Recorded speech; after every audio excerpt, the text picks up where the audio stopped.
más bien dicho, el título que le puse al estudio de esta noche se llama así, Un pacto de paz. Vamos a ver, eh, nosotros cuando estudiamos la Biblia, eh, entendemos cada vez más el plan de Dios, el plan redentor, el plan salvador, pero me fascina, me enloquece, me emociona cuando veo en la palabra cómo todo viene desde tiempo atrás, desde el Antiguo Testamento, el plan trazado y en movimiento. En lo de Jesucristo aquí en la tierra es algo que Dios ya tenía planeado desde antes, pero no solamente planeado para que naciera, sino que desde antes se venía ejecutando este plan. Y vamos a ver cómo desde un principio Dios siempre ha querido estar con nosotros en paz, con nosotros en buena comunión. Siempre lo ha querido hacer así. Y entonces les pongo en contexto para entrar al texto con que vamos a iniciar. Moisés, allí en el libro de Éxodo, va a hablar con Dios. Dios le da una serie de reglamentos, de leyes, de mandatos, para que le comunique al pueblo de Israel. Y Moisés baja, habla con el pueblo y les empieza a decir lo que Dios les dijo. Estas son las reglas, estas son las leyes, estos son los preceptos, estos son los mandatos. Y el pueblo a una sola voz decía, haremos todo lo que Jehová nos pida. En coro lo decían. Entonces, Éxodo 24:8 dice Moisés, Éxodo 24:8. Entonces Moisés tomó la sangre y roció sobre el pueblo y dijo, he aquí la sangre del pacto que Jehová ha hecho con vosotros sobre todas estas cosas. ¿Cuáles todas estas cosas? Todos los mandatos y las leyes que Moisés le leyó al pueblo de Israel y los que en conjunto dijeron que iban a aceptar todo lo que Dios les decía. Ahora, ¿cuál es el pacto que habla acá? El pacto que habla acá lo menciona en el versículo 5, que ahorita lo vemos, habla de paz a Jehová. O sea, el pacto que está haciendo Dios con Israel, no Israel con Dios, no el ser humano con Dios, es Dios el que pacta con el ser humano, es un pacto de paz. Vamos a hacer algo para estar en paz, ustedes y yo. Le decía Jehová a Moisés para que Moisés se lo comunicara al pueblo de Israel. Éxodo 24, el versículo 5 lo dice así, y envió jóvenes de los hijos de Israel, Moisés lo hizo, los cuales ofrecieron holocausto y becerros como sacrificio de paz a Jehová. Sacrificios de paz a Jehová. Vamos a analizar este término sacrificio de paz.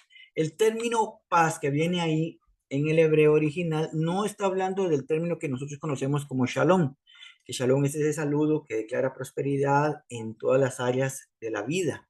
El término que usa acá no es shalom, sino es shelem, que es paz, pero como ofrenda. Shelem en hebreo, ese que usa acá es ofrenda de paz. O sea, sí está hablando de paz, pero no el de prosperidad en todas las áreas, sino como una entrega de Dios hacia el pueblo de Israel. Israel aceptando este pacto de paz y Israel ofrendando. Porque este término Shelem deriva de la palabra Shalom, que habla de cumplir, de dar el pago. Entonces, lo que está haciendo Dios acá es que, vamos a ver, el pueblo de Israel estaba un poco no bastante, distanciado de Dios, aún así de haber cruzado el Mar Rojo y haber visto todos los milagros que hizo. Israel caminaba como sin dirección, ¿verdad? Seguían a Moisés, pero caminaban como no seguros de lo que estaban haciendo aún. Entonces, tenían su instinto natural humano y el pecado empezaba a gobernar el pueblo de Israel, que Dios le dice a Moisés, ¿qué es lo que tienen que hacer? Esto es lo que tienen que hacer para entrar en paz ustedes y yo. Y entonces, este término paz habla de ofrenda, de dar en pago. Y el término sacrificio es un término conocido por lo que habla de Jesús en el Nuevo Testamento, el hebreo shebak, que habla de inmolar. Entonces, inmolar es matar una víctima, ofrecer una víctima, el sacrificio de una víctima, eso es inmolar. Entonces, el pacto que está haciendo Dios con Israel es que ellos tienen que tomar un becerro, un carnero, inmolarlo, o sea, ofrecerlo como sacrificio y darlo en pago de, o sea, vamos a hablar en términos muy claritos. Israel ha pecado, tienen que pagar por ese pecado. Y Dios dice, vamos a hacerlo fácil para que me paguen por ese pecado, hablando en términos muy claros, para que me paguen por ese pecado, para estar en paz entre ustedes y yo, van a tener que ofrecer un animal y rociar la sangre de ese animal para que haya paz entre ustedes y yo. Esto es lo que está pactando Dios con el pueblo de Israel. La explicación del 24:5 es exactamente esto. Toman un becerro, lo inmolan y con su sangre cumplen con el pago por los pecados que los ha separado de Dios. Ellos están separados de Dios por el pecado, pero el sacrificio, ofrenda de paz, hace que ese pecado sea pagado, ¿verdad? Y entonces hay paz entre Israel y el pueblo de Dios. Ahora, uno puede preguntar, pero bueno, pero ¿por qué esto de derramar sangre? ¿Por qué tiene que ser así? Bueno, es que es la ley la que lo está pidiendo. El libro de Levíticos es una serie de reglamentos dados a los levitas para hacer todo esto. Levítico 17:11 dice así, literalmente, esto le da una buena explicación a por qué la sangre, derramar la sangre. Dice, porque la vida de la carne en la sangre está. Yo os la he dado para hacer expiación sobre el altar por vuestras almas, y la misma sangre hará expiación de la persona. Véanlo en la nueva versión internacional, en amarillo las palabras claves, porque la vida de toda criatura está en la sangre. Ahí estamos claritos. Ojo, ojo al Dios dueño de todo. Yo mismo se las he dado a ustedes sobre el altar. Significa que inclusive Dios en su gran misericordia, el animal que están entregando no puede llegar a manos de ellos si a Dios no le place entregar ese animal. Que lo cazan, que lo buscan, que lo agarran, que lo atrapan, es porque Dios lo permite. Y dice, yo mismo se las he dado a ustedes sobre el altar, o sea, para que lo pongan en el altar, para que obtengan el perdón de sus pecados, ya que el perdón se obtiene por medio de la sangre. ¿Por qué por medio de la sangre? Porque en la sangre está la vida de la criatura. El autor de los Hebreos mencionaba esto al explicar sobre la ley. Decía Hebreos 9:22, el autor, y casi todo es purificado. ¿Según qué? La ley. ¿Con qué? Con sangre. Y lo aclara acá. Y sin derramamiento de sangre no se hace remisión. Remisión viene del griego áfesis, que quiere decir perdón. Hasta ahí el pueblo de Israel está claro. El pueblo ha aprendido que es necesario hacer sacrificio de sangre para alcanzar el perdón de sus pecados. Entonces, Dios le está enseñando a Israel, a través de Moisés, los profetas, le está enseñando a Israel cómo es que podemos mantener paz. ¿Cómo puede mantener Israel paz con Dios? Y Dios recibiendo la ofrenda de sacrificio para que haya esa paz. Entonces, el pueblo de Israel ya tiene claro, con sacrificios, derramamiento de sangre, alcanzamos el perdón de los pecados. Ahora, Dios quiere otra cosa que necesita que el pueblo de Israel entienda, que Él quiere estar cerca de su pueblo. El asunto es que no puede estar cerca de su pueblo si está en pecado. Y tampoco puede ocurrir lo primero o lo segundo. Si está en pecado el pueblo, no puede estar cerca de Dios. Por eso es la necesidad de que haya paz entre Israel y Dios. La teoría es una clase muy didáctica.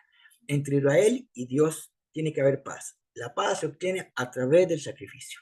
Y si hay paz a través del sacrificio, Dios puede estar cerca de su pueblo. Digo puede porque aunque Dios es omnipotente, la misma palabra declarada por él es que la luz y las tinieblas no se juntan, ¿verdad? Entonces, aunque Dios quiera abrazar a Israel, si está en pecado, no, porque ahí hay pecado, porque hay suciedad, no nos unimos. Entonces, es necesario que haya remisión de pecados, que haya limpieza, que haya paz entre Dios y Israel para que Dios esté cerca. Ahora, si Dios quiere estar cerca, le da otra nueva orden a, a Moisés y le dice que tiene que hacer un santuario. Le dice Éxodo 25:8, y harán un santuario para mí y habitaré en medio de ellos. Este texto es maravilloso porque lo vamos a ver acá y después lo vamos a retomar más adelante, pero vean cómo apunta todo hacia nuestra propia vida. Aquí estamos hablando meramente de Israel. Dios haciendo un pacto de paz con Israel, Israel entregando la ofrenda de sacrificio para que haya paz. Ahora, el término santuario que usa acá el original hebreo es Mikdash. Este Mikdash, perdón, significa cosa o lugar consagrado. Eso es como hablemos del templo donde nos congregamos nosotros. El templo es un lugar consagrado. ¿Para qué? En nuestro caso, para Dios. Este término Mikdash no es exclusivo de Dios. Este lugar consagrado lo usaban este término inclusive los que tenían dioses falsos. Tenían la imagen de acera ahí y tenían un templo consagrado a acera, usando el término Mikdash. Ahora, este término Mikdash deriva de una palabra muy conocida en hebreo para nosotros que es Kadash.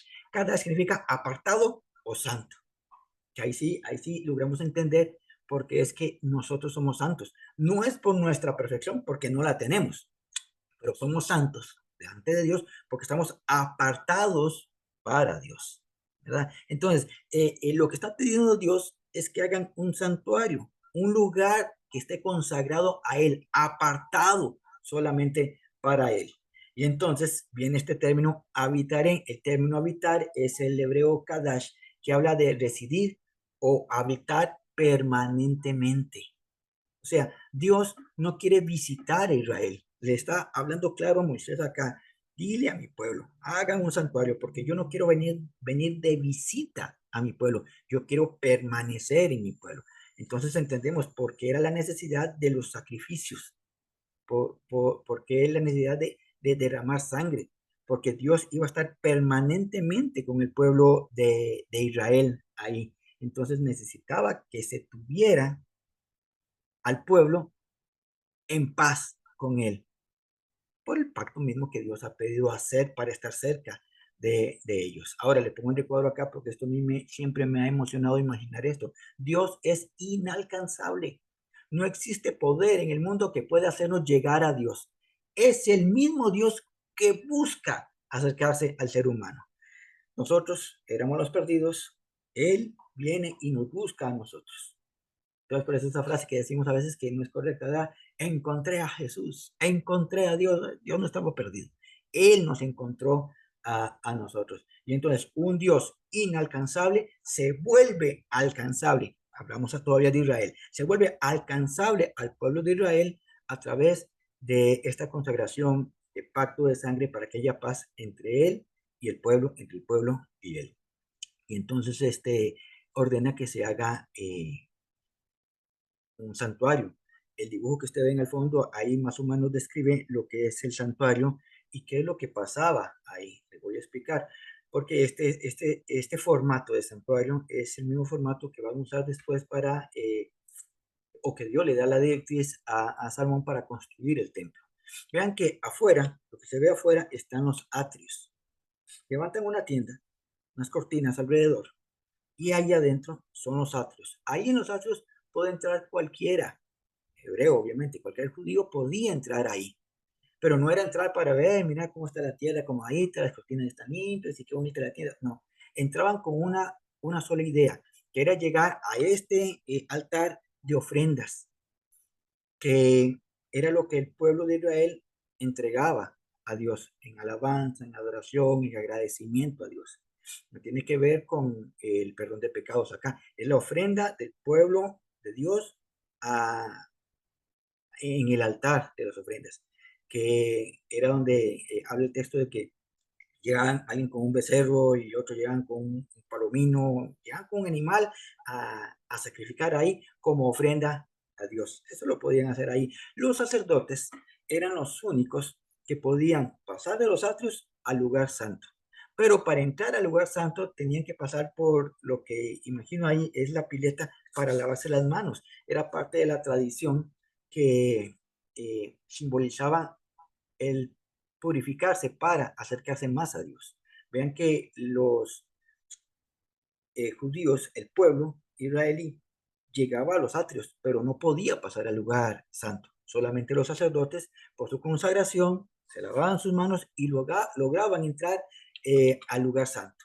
¿Qué hacían en el lugar santo? Eran los sacerdotes, los levitas, que cambiaban el pan de la proposición, se fijaban propiciación, perdón, gracias, de la propiciación, se fijaban que el candelero siguiera encendido y quemaban incienso para alabar y adorar a Dios. Era algo cultico que hacían ellos ahí, pero hasta ahí podían llegar los sacerdotes, no podían ir más allá, porque más allá, más escondido, al fondo, estaba el lugar santísimo, y en el lugar santísimo solamente el sumo sacerdote podía entrar. El sumo sacerdote era el encargado, nombrado por Dios, para hacer la expiación de pecados. Él llegaba al lugar santísimo a matar al, al becerro, a matar al carnero, a matar al animal en ofrenda y de rociar la sangre en el altar y pedir perdón por sus pecados y por los pecados de todo el pueblo de Israel. ¿Qué había en el lugar santísimo? En el lugar santísimo estaba el arca del pacto, la tabla de la ley, la vara de Aarón que reverdeció y maná que Dios derramó del cielo para que Israel comiera en el desierto. Entonces, si ustedes ven esto que está acá en el lugar santísimo, cuando el sumo sacerdote entraba, ¿qué es lo que encontraba ahí? Recordatorios de un Dios que cuidaba a su pueblo. Porque todo esto tiene su significado. Aquí se los puse rápidamente. El arca del pacto representa la permanencia fiel de Dios con Israel.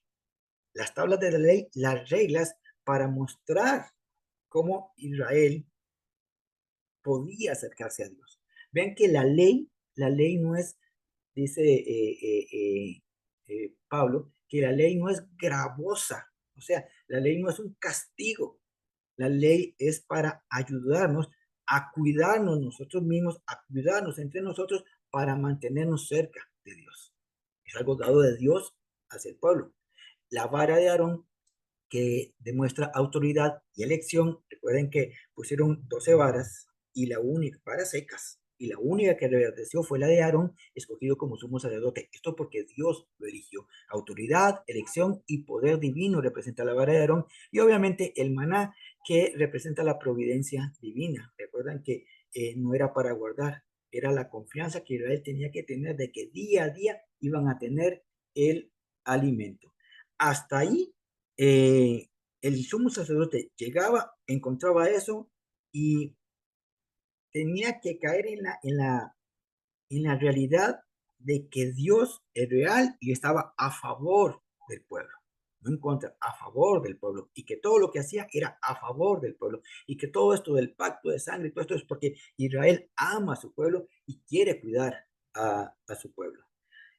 Levítico 16:34 habla exactamente de lo que tiene que hacer el sumo sacerdote y literalmente dice como ley, como mandato, y esto tendrás como estatuto, una regla perpetua, una regla perpetua para hacer expiación una vez al año por todos los pecados de Israel. Hasta aquí, esto es lo que Dios hizo con el pueblo de Israel para mantener a Israel cerca. Ahora, la ley no estaba mal, se los pongo ahí, pero no tenía poder sobre el ser humano, porque hoy el sumo sacerdote entraba y pedía perdón por todos los pecados. Y entonces eran limpios a través de este sacrificio, este pacto de paz, había limpieza de pecado. Pero al día siguiente, sino que más tardito, Israel volvía a pecar. Y seguía pecando y pecando y pasaban 11 meses pecando y pecando y pecando y volvía otra vez el sumo sacerdote a pedir perdón por los pecados. Siempre digo esto, lo decía en la predicación del domingo, lo digo hoy, a Dios no le asustan los pecados ni le toman de sorpresa, porque creen que Dios estipula hacer esto una vez al año y de forma permanente, porque Dios sabía que después de pedir perdón por los pecados iban a volver a pecar. Entonces a Dios no lo sorprende, Dios lo tiene todo bien planeado. Entonces, una vez al año se hacía el sacrificio. ya Dios sabía que a la vuelta de un año tenía que venir el sumo sacerdote otra vez a pedir perdón por los pecados de Israel. Entonces, eso no lo sorprendía. Ahora, aquí vamos tirando más fino. Eh, Diría uno, muy bien, esta fue la norma que puso Dios para tener a Israel en paz, pero como que la cosa no salió bien, diría uno, ¿verdad? No salió bien, porque de ahí caemos en lo mismo, Israel sigue pecando y pecando y pecando, entonces viene otra vez el sumo sacerdote a pedir perdón, y Dios sabía esto, entonces hay algo mal, pues no está tan mal, de hecho no está mal, la ley está bien, lo que está mal del ser humano, pero esto que está Dios haciendo con el pueblo de Israel es preparándolos para la venida del Mesías, porque cuando venga el Mesías, según las profecías que recibió Israel, Él los iba a libertar. Israel entiende mal el asunto, pero la idea es clara, los iba a libertar de la ley del pecado, de eso que año a año tenían que estar viniendo acá a pedir perdón, pues iba a haber un sacrificio perfecto.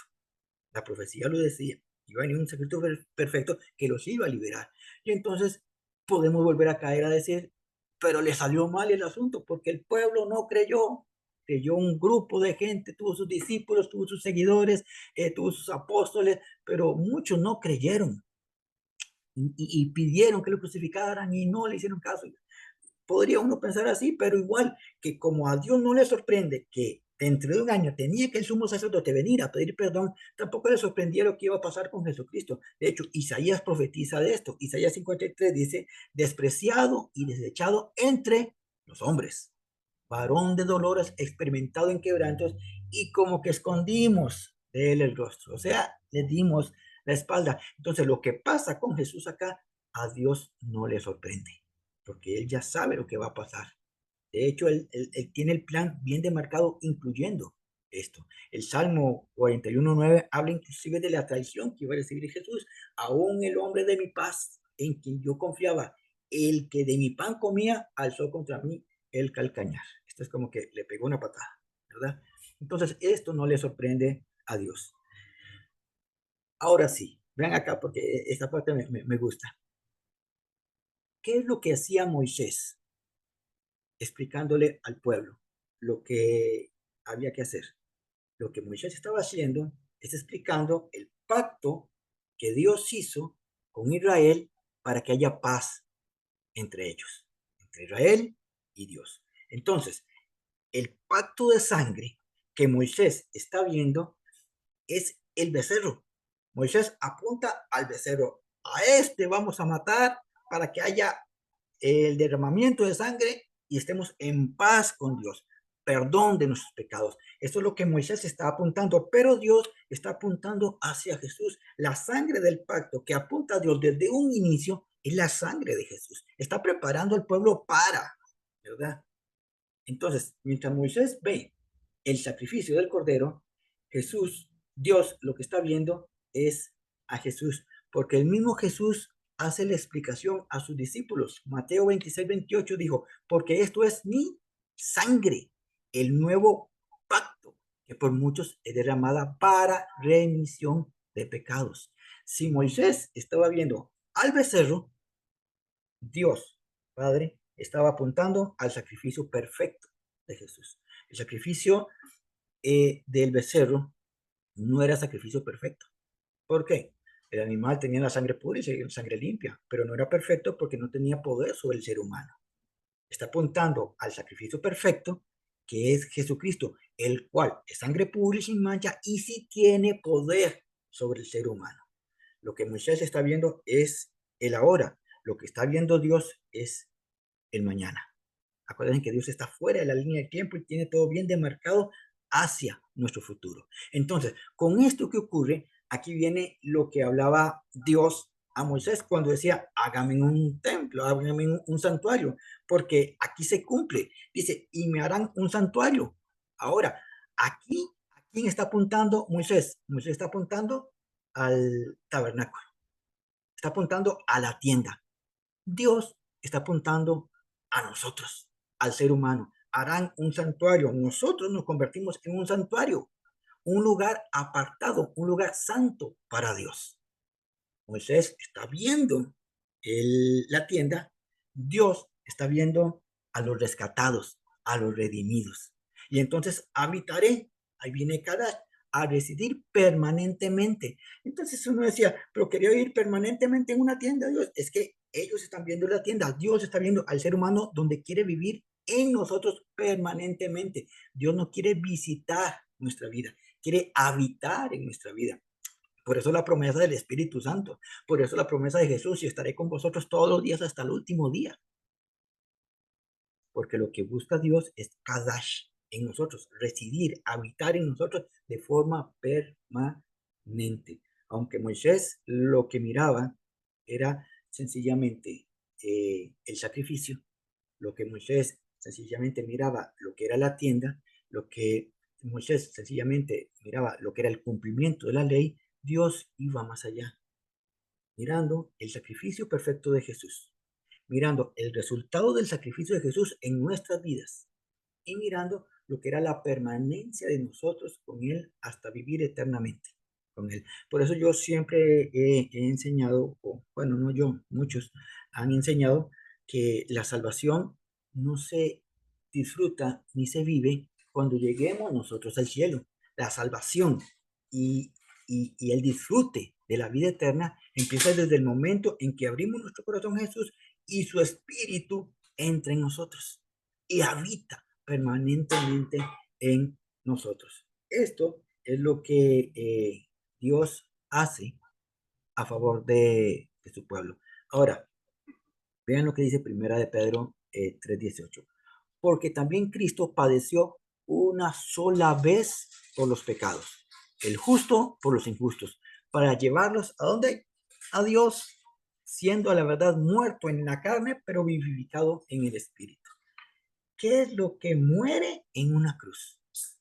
El que muere en una cruz es Cristo en carne, como ser humano. ¿Qué es lo que no muere en Cristo? Su espíritu.